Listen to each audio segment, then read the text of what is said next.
Tonight from the campus of the University of Arizona at Tucson, we bring you Bob Holt and his special guest, Sonny Tufts.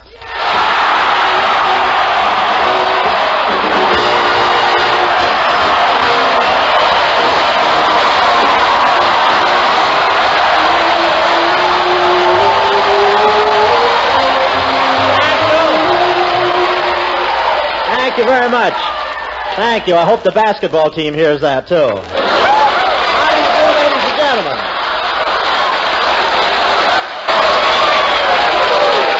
Well, here I am in Tucson, Arizona. That's a sand dune with traffic lights.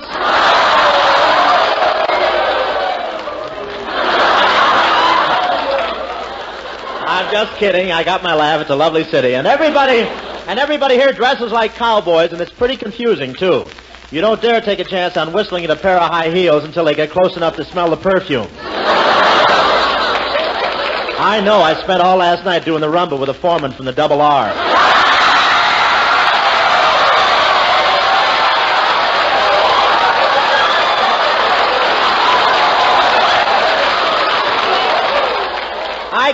At some ranch. I came here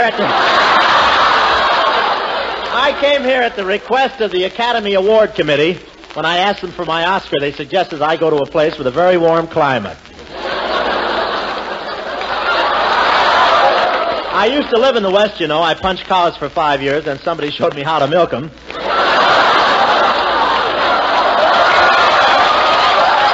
And in the winter, the people here in Tucson make their living off the tourists, and in the summer they rope cattle. But what a wonderful, healthy climate here. This morning I passed a skeleton lying in the desert, and it was winking at another skeleton. But Skinny Ennis already had a date.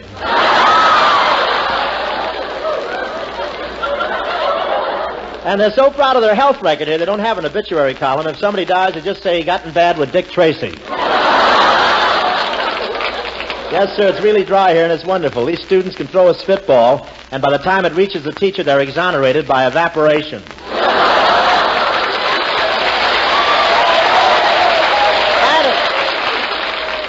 And it's very hot in the daytime here and cool at night. It's wonderful. It's the only place in the world where you can get pneumonia that peels. And they're so proud of their dry climate here in Arizona. I looked up at the stars last night and heard the Little Dipper say to the Big Dipper, "Careful, we're right over Tucson."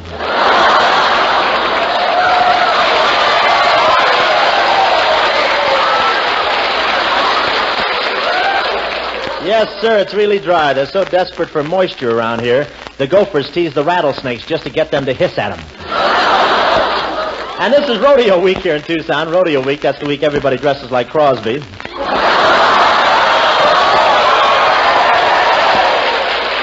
I saw one freshman trying to look Western, strutted around with his cheek puffed out, spitting tobacco juice all over the place. In fact, he spit so much he almost went broke buying Hershey bars. And you see all the girls walking around town in chaps. Chaps, that's a Western expression meaning what a silly place to run out of leather.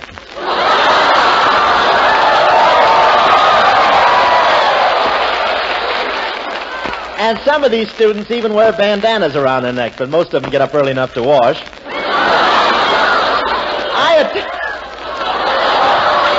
I attended the rodeo here last year.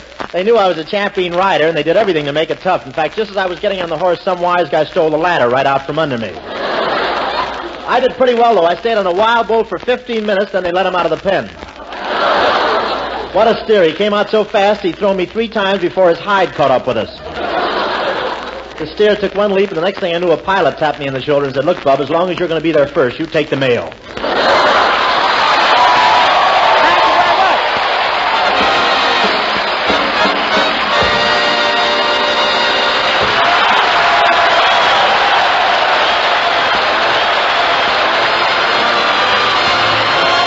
Here comes Francis Langford.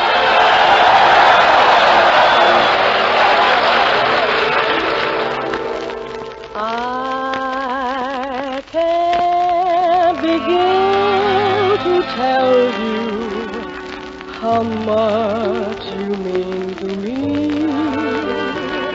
My world would end if ever we were through. I can't begin how happy I would be if I could speak my mind like others do. I make such pretty speeches whenever we're apart, but when you're near, the words I choose refuse to leave my heart.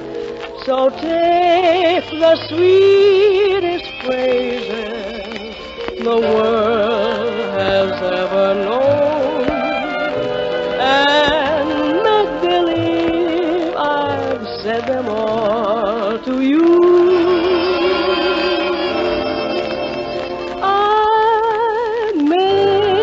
Such pretty speeches whenever we're apart, but when you're near, the words I choose refuse to leave my heart.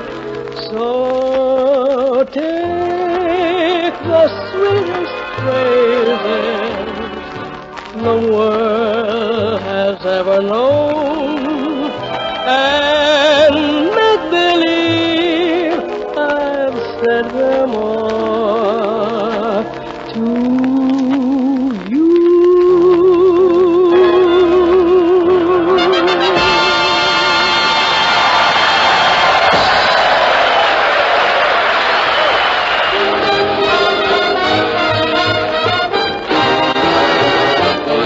When Madame Pompadour was on the ballroom floor, and all the gentlemen obviously, the Madame had the cutest personality. And think of all the books about Du Barron's looks, or was it made of the toast of Paris? She had a well-developed personality. And what did Romeo see in Juliet? Or Pierrot in Pierrette, or Jupiter in Juno, you know.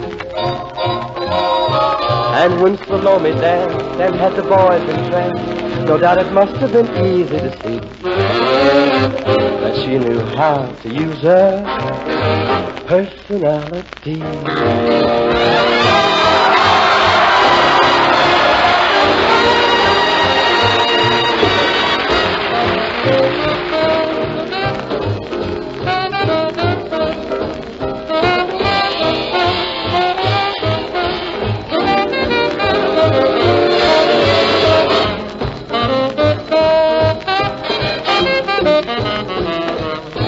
And what did Romeo see in Juliet? Or Pierrot in Pierrette? Or Jupiter in Juno? You know. And when Salome danced and had the boys entranced, no doubt it must have been easy to see that she knew how to use her personality.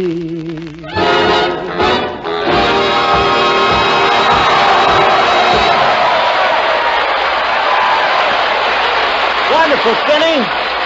That's swell. That's Skinny Ennis singing Personality.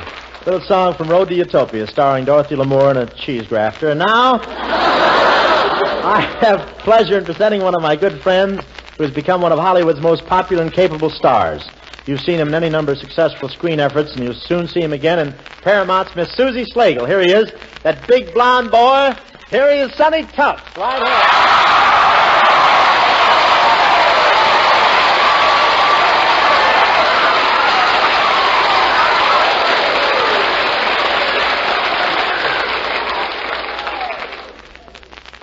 Oh. Thanks, Bob, and thank you, Stewart. Yes. How long can you bow, after all? Look at this guy, will you? Tell me, are you really that wide, or is your tailor still working in that coat there, huh? Look at those shoulders. Sonny, how do you like it up here in Tucson? Fine, Bob, but this is quite a long trip for you, isn't it? No, not much longer than usual. You know I'm always pretty close to the border. Yeah, and if I were you, I'd see a psychiatrist about it.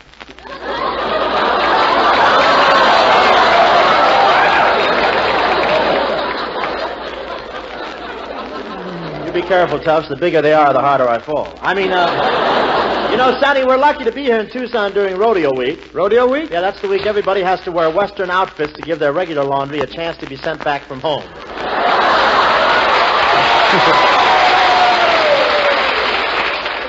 But I guess being here in the wild, woolly West is a little strange for you, Sonny. I hear you come from Boston society. That's right, Bob.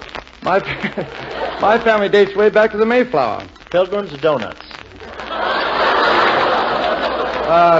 No, Bob. My family really did come over on the Mayflower. That's a coincidence. So did mine. How come they never met? Well, mine rode in the upper part of the boat.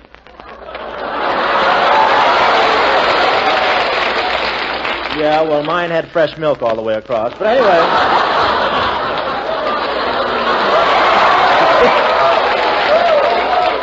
They just slashed off a steak every once in a while. Being from Boston boy, I suppose you're an intelligentsia? Me? An intelligentsia?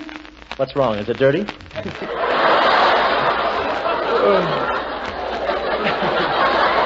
Charlie passed it. Say, you're a Harvard man, aren't you, Sonny? No, Bob. You see, Harvard was too close to my home in Boston, so I went to Yale.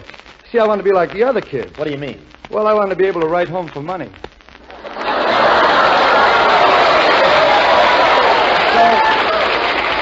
So you went to Yale. Did you get your sheepskin? Sheepskin? Why, Bob, at Yale, they give out nothing but mink pelts. Mink pelts? Well, tell me, what is your latest Paramount picture, Miss Susie Slagle, about? Well, look, Bob, we can talk about my picture later. Tell me about that Road to Utopia. Oh, no, you're my guest. Let's talk about Susie Slagle. No, Bob, I insist on you talking about the Road to Utopia. Well, if you insist, but I'd rather talk about Susie Slagle than Road to Utopia. Well, that ought to keep Paramount happy anyway. And, of course, and Marty Lewis, too. And, of course, they aren't crying about my winning an Oscar either. You win an Oscar? Now, look, who do you think you're talking to, a freshman? All right, I'll prove it. I'll get Frances Langford over here. She'll tell you I got an Oscar. Francie, oh, Francie. Hello. Say, Francie, tell Sonny about the Oscar that I... Well, Miss Frances Langford.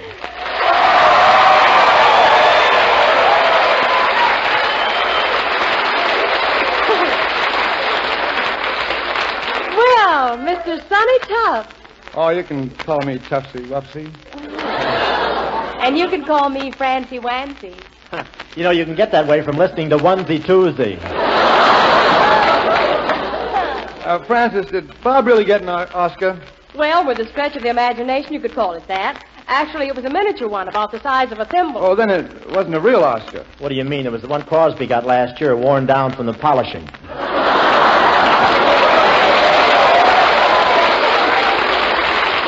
Say, Francis, wasn't that something when I hid that Oscar in the chandelier instead of handing it directly to Ray Milland? Yeah, and Ray Milland almost didn't get it. What do you mean? Well, you turning out the lights, running for a stepladder, and yelling, "Finders, keepers." Well, all's fair in love and Oscars. But I really must admit you look quite nice in your tuxedo, Bob. You really think so, Francis? Say, are you sure that was your tuxedo? Certainly, Sonny. What makes you ask that? Oh, nothing, but when I came in through the stage door, I noticed one of the waiters from Ciro sitting there in his underwear.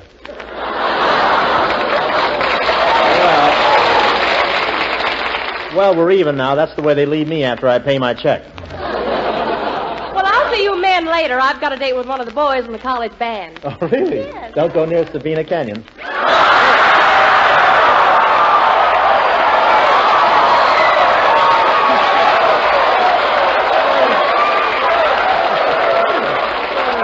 That's where they study flowers here in France. Say, Sonny, while you were in college, you organized a college band, didn't you? That's right, Bob. Gee, I'd have loved to have played in a college band. Well, you should have, Bob. You've been great. You really think so? Why, sure, you're a natural for any of the wind instruments. I guess they call you Sonny because you're so bright, huh? So you had an orchestra while you were at Yale. Oh, yes, we were very ritzy. For our violin strings, we used nothing but pedigreed Siamese. Oh, those ritzy cats. I played drums. So you were a drummer. Say, where'd you get the skin for your drums? Where does anybody get skin? I waited around until I got through hazing a freshman. Man, did I hear somebody talking about bands? Oh, Sonny, I want you to meet Skinny Ennis. And Skinny, this is Sonny Tufts. Well, there they are, folks, before and after.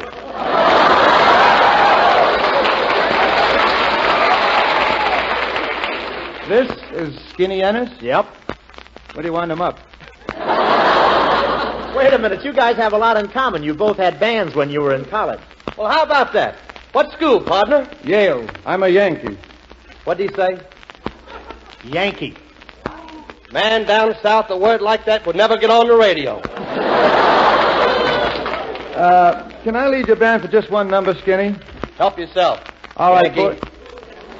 Sorry. All right, boys. Marching Through Georgia. A 1, a 2, and a hit it.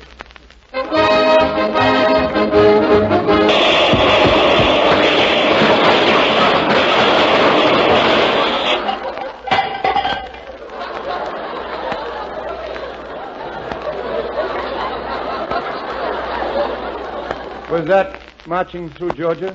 Yeah, the way we play it, General Sherman gets stopped cold at the border. Thank you, Sonny. Here's Francis Langford.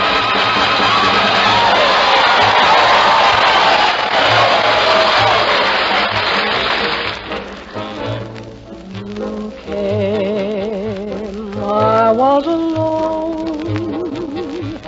I should have known you were temptation. You smile, luring me on. My heart was gone. You were temptation. It would be thrilling if you were willing. If it can never be, did believe for you were born to be kissed. I can't resist. You are temptation, and I'm yours. Here is my heart. Take it and say we'll never part. I'm just a slave, only a slave to you. Temptation,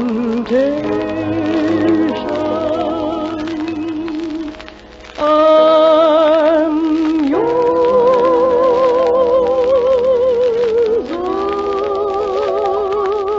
alone.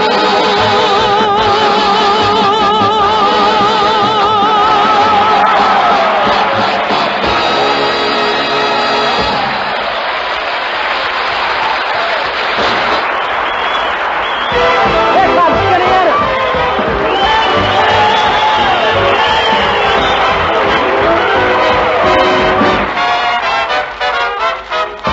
Candy, I call my sugar candy because I'm sweet on candy and candy's sweet on me. She understands me, my understanding candy, and candy's always handy when I need sympathy. Oh, I wish that there were more of her so I could love much more of her. She has taken my complete heart, got a sweet tooth for my sweetheart, Candy. It's gonna be just dandy the day I take my candy and make a man of her.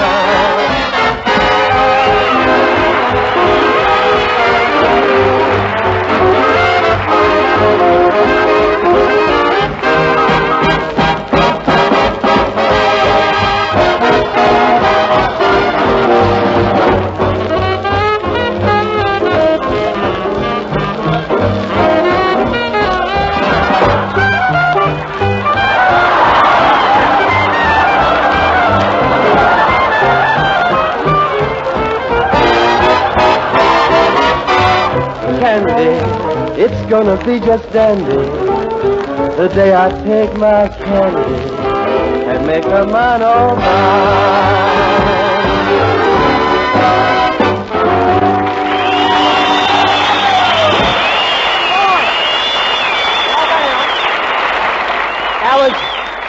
Skinny Ennis singing and Colonna dancing, and here we go.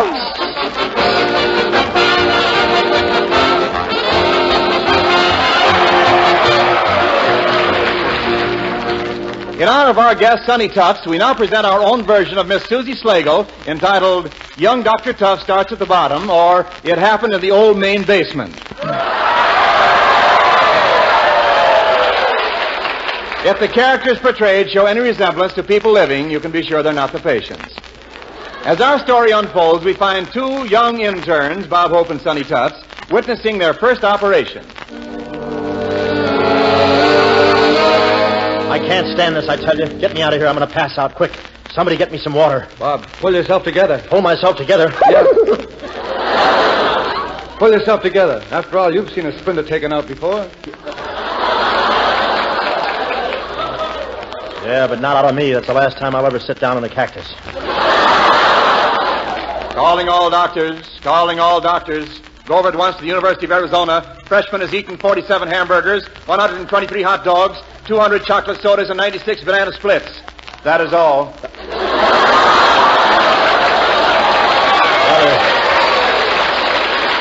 Brother, that's enough.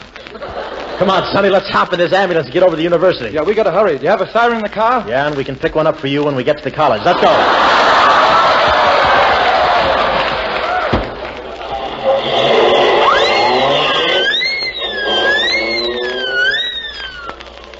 Here's the place. The basement of Old Main. Yes, sir. Watch out, Bob. You're gonna hit that cowboy standing in the middle of the street. It's too late now. Boy, those Tucson cowboys are sure bow-legged, aren't they?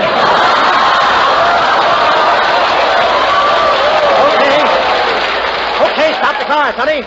Yeah. Yeah, let's go in. Here's the place. The basement of Old Main. Yeah, we're right there again. Yes, sir. Well...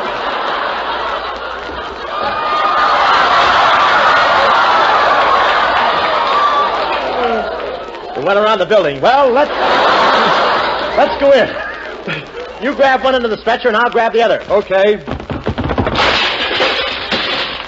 Now let's try it lengthwise. Here's the crowd over here.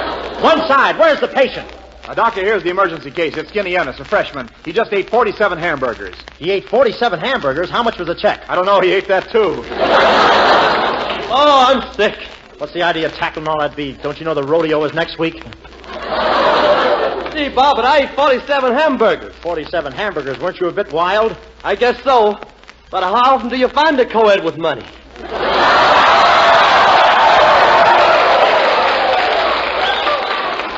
This is serious. Dr. Tufts, put this patient in the ambulance. Okay. Skinny's in bad shape. We'll rush him right to the operating room. But the operating room is closed at night. That's all right. We'll slip him under the door. Get in the ambulance. Down the main street. Maybe we can pick up some new patients on the way back. We don't need any more patients. Okay, then I'll get off the sidewalk. Well, here we are at the hospital. Attention, nurses. Emergency case at side door. Emergency case at the front door. Emergency case at the back door. We're busy little bees tonight, aren't we?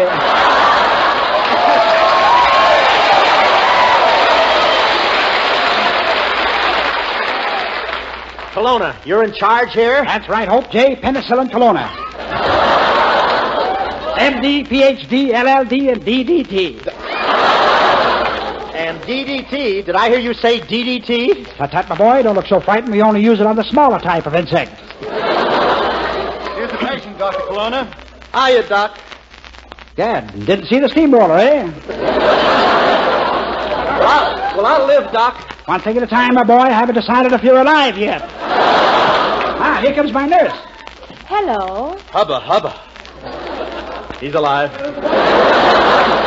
Colonna, will surgery be necessary? Yes, I'm afraid we'll have to operate on him for gallstones. Colonna, every time a patient comes in here, you operate on him for gallstones. Why is that?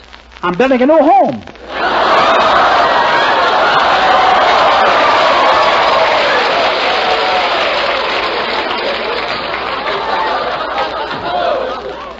Say, let me see now. Professor, the patient here is a college freshman. Oh, in that case, we can save the ether. Okay. Prepare the patient for an operation. Tufts, Hope, you will assist me. Nurse, prepare the patient for surgery. What are my chances, Doc? With men who know Colonna best, it's rigor mortis, 2-1.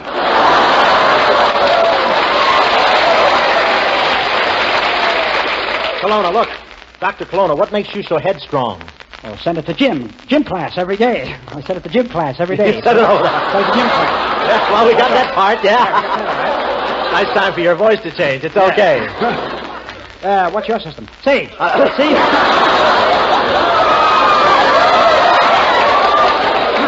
I gotta go. I have a strainer on the mic. I do, yeah. Say, I'll see you later. Hope I have to operate on one of the students. He just swallowed a bottle of Coca-Cola. You swallowed a bottle of Coca-Cola? How did that happen? Short straw, long lips. Say, nurse, you take charge here till I come back. Yes, doctor. Hi, nurse. Well, hiya, nurse. Well, well, Blondie and Deadwood.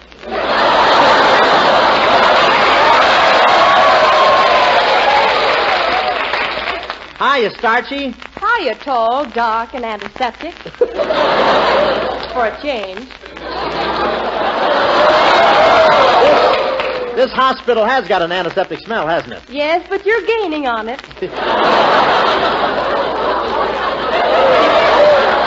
Did you just wander in here accidentally, or is this the pill department? Well, are we ready in here? Yeah, nurse, I told you to prepare this man for surgery. I did, doctor. I just took his blood count. Fine, nurse. How many red blood corpuscles? None. How many white corpuscles? None? Gad, we better keep it quiet. He's got the only vacancy in the city of Tucson.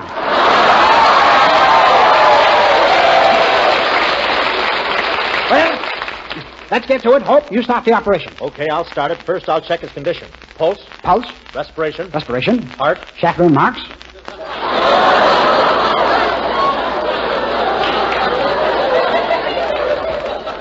Say, Colonna, you drive me to a frenzy.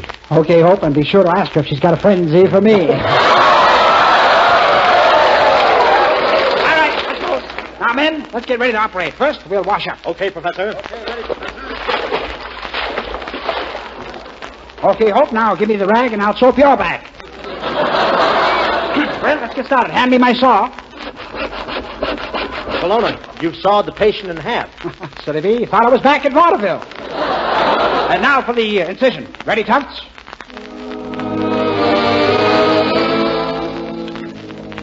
Forceps. Forceps. Sponge. Sponge. Lawnmower. Lawnmower? Yes, mustache keeps getting in the way.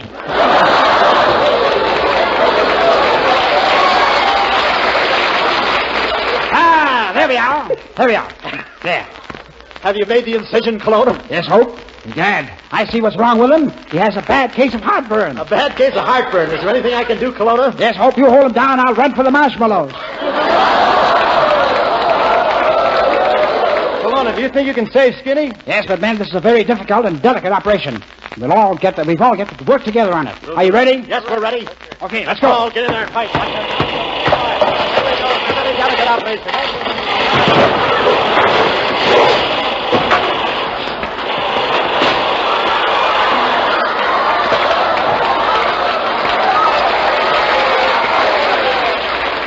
Don't let this discourage you, folks. Miss Susie Slagle is still a good picture.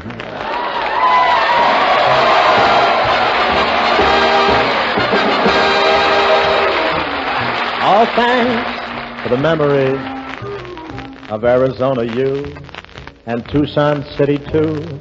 Our welcome here was quite sincere, of the West tradition true. And we thank you so much. I want to thank everybody here connected to the University of Arizona for a fine day. This is the Armed Forces Radio Service.